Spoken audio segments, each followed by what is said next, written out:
Hey guys, welcome back to Horsetooth Cinema. We're in the heart of spooky season right now, the month of October, which is, like I said in my last video, it's the best time of year for movies. And so I figured I'd be a little bit useful today and just try and recommend some horror movies to you guys that I think are a little bit underrated. Underseen maybe. And underrated is always a relative term. I mean, a lot of these movies are cult classics, and they might not be the most obscure movies in the world, but they're ones that I think not enough people have checked out. And I'm gonna be going a little bit more freestyle with this one, since it's not really like a review. I just kind of want to pitch these movies for people who may have never seen them before. So the first one I'm going to be talking about is Angelheart, which came out in 1987 and is directed by Alan Parker of Mississippi Burning fame. I had never heard of this movie until it was recommended to me by a owner of a cult video store here in town. And yeah, he was like, this is a really underrated horror movie, so I checked it out with my girlfriend, and we were both really surprised by how much we liked it. Angelheart is about a down-and-out private detective named Harry Angel, who is ordered by the mysterious Louis Cypher to go on a mission to find a missing person named Johnny Favorite. His routine failure soon leads to a bloody spar with himself as he goes on a supernatural journey into his own soul. I think especially if you're a fan of genre movies like noir, or crime movies, sort of detective procedurals, you'll definitely find a lot to appreciate here, while at the same time it is a really disturbing, graphic horror movie. When I first watched it, I actually thought that the mystery aspect wasn't the most engaging thing in the world, but I think that's because the lead character keeps coming to dead ends throughout his journey to find this missing person. And he notices more clues that he's gotten himself into something that he never could have imagined, something really dark and sinister. And it captures that feeling of dread and impending doom really, really well. And it has an amazing ending that sort of ties in with that idea. I thought it had a lot in common with like Giallo movies, a little bit in style, but more so in just the story structure of it. You have a guy who's not a cop, who's like on this mission trying to solve, sort of detective mission, and he's trying to figure out what's going on, and it leads him into these very like supernatural or macabre places. It's really well acted too. Mickey Rourke from The Wrestler is actually, this is kind of an earlier performance for him. He's great in it. Also, this is one of the first movies I think for Lisa Bonet, who, because this movie was so dark, she actually got fired from her job on The Cosby Show, which, looking back on that, is probably a good thing. And then there's also Robert De Niro in it, who gives a really good performance as a certain character who's quite famous, but I don't want to reveal who he is, since that's a big part of the twist. And yeah, the twist is really impactful, really recontextualizes a lot of what you've seen throughout the movie. And yeah, the ending really hits you hard. So yeah, highly recommend Angelheart if you just want a movie with an ending that's gonna completely be a giant what the fuck and just kind of disturb the rest of your day. It's an awesome feeling around this time of the year. Next, I'm going to be talking about the movie His House, which came out in 2020 actually, and is directed by Remy Weeks. His House is about a couple who has recently moved to the UK as refugees from war-torn South Sudan. And a lot of the movie is about them trying to adjust to their new life in a small English town that seems to not accept them very much, but the house that they move into has a really sinister feel to it, and it sort of becomes this haunted house story. His House really surprised me.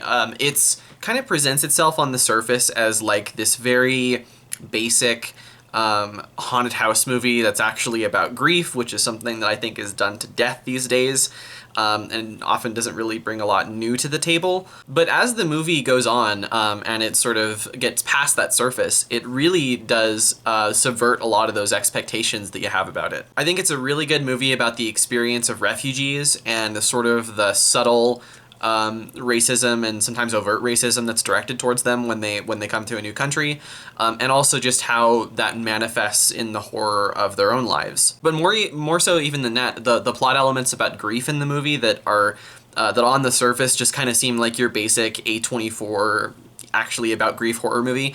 No, it really does get a lot deeper than that, and there's a twist in it that is really shocking and makes you think about these characters a lot differently. Once you actually get to the haunted house elements of it, when you see some of the, you know, supernatural effects and stuff like that, some of the CG in it is a little bit subpar, I would say.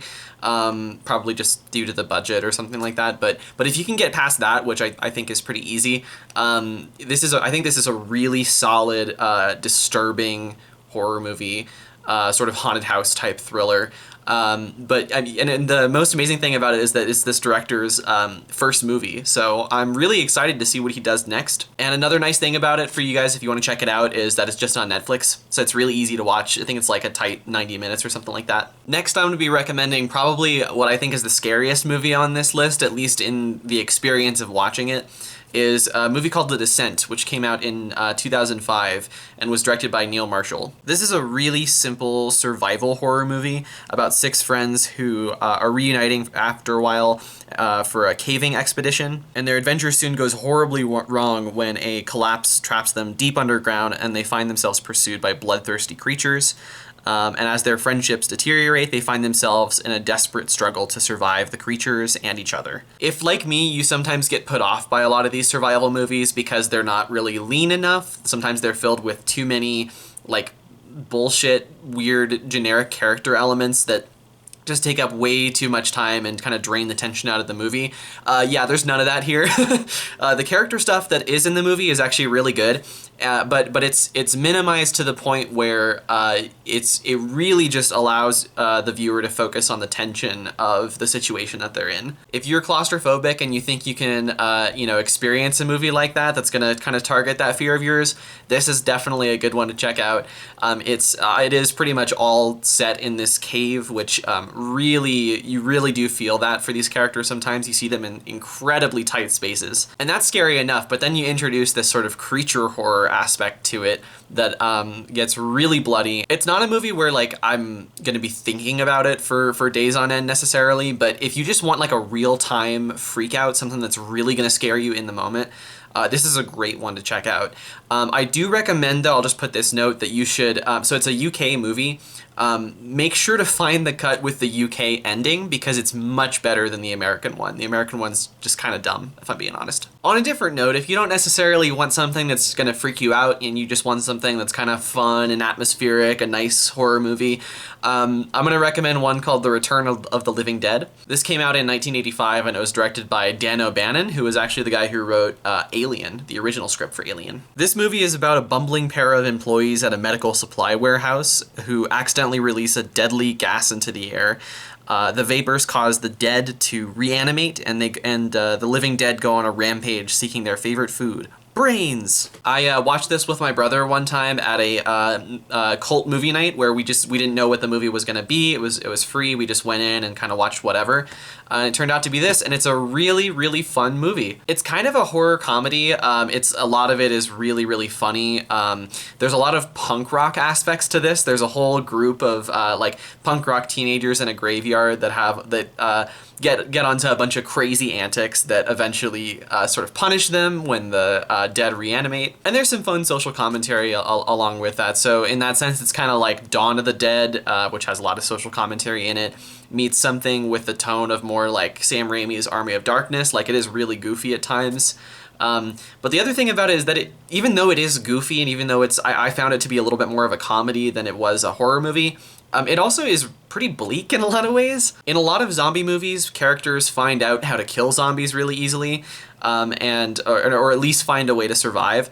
In this movie, people really don't. It's really, really hard to kill these zombies. They don't really follow the same rules that the George Romero zombie movies follow. So even though it is funny, and even though the ways that it plays with those sort of bleak ideas are funny in themselves, I mean, it is just kind of a bleak horror movie.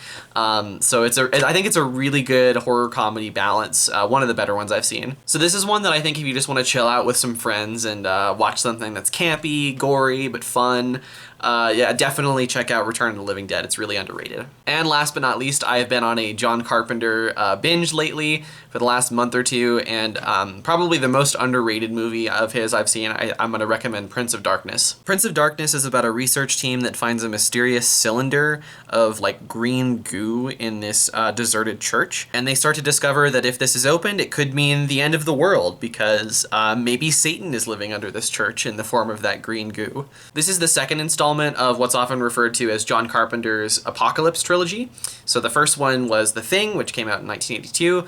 Then we had this one in 87, and then in the 90s, he also did a movie called In the Mouth of Madness, which is kind of a Lovecraftian apocalypse movie. I definitely still prefer The Thing to Prince of Darkness, just in terms of the sense of dread and ultimately the horror, the sort of cosmic horror that comes with it. But I can definitely understand why a lot of people do prefer Prince of Darkness, actually. Prince of Darkness has a very simple premise of like, what if everything that the, crazy apocalypse, like end-timers are ranting about, what if all that was true? But it really fleshes out a lot of the nuances of it, I think, in an intelligent way. So it's, again, the premise is sort of the scientists are coming together to study this phenomenon under this church. And naturally, they have a lot of meetings with like the priest, who has his sort of religious background with sort of apocalyptic feelings, and then you juxtapose that with these more rational scientists. And once these scientists start realizing that everything they've sort of believed in with rationality is not bearing reality in this situation, that they really start to panic. And it's sort of, it really does create this apocalyptic sense of like, everything you believe is wrong. The movie also just has great atmosphere. It's got one of my favorite John Carpenter scores, and there's a lot of really good like practical effects in it as well. So yeah, it's I think really underrated in John Carpenter's filmography. I'm not really sure why it didn't do very well when it came out. Maybe just because people didn't really know what kind of horror it was, but yeah, I think it's a really underrated one. So if you like movies like The Thing and sort of like movies that deal with these apocalyptic cosmic horror dread situations, yeah, go check out Prince of Darkness. It's really underrated. Anyway, that's gonna do it for this video. Thank you guys so much for watching. Please go check out these movies. I highly recommend all of them, obviously. And I should have some more reviews coming up for you soon. I'll try and check out some new releases, but I'm very excited to review one of my favorite horror movies coming up soon, which is going to be John Carpenter's The Thing. So yeah, look forward to that, and I will see you guys in the next one. See ya.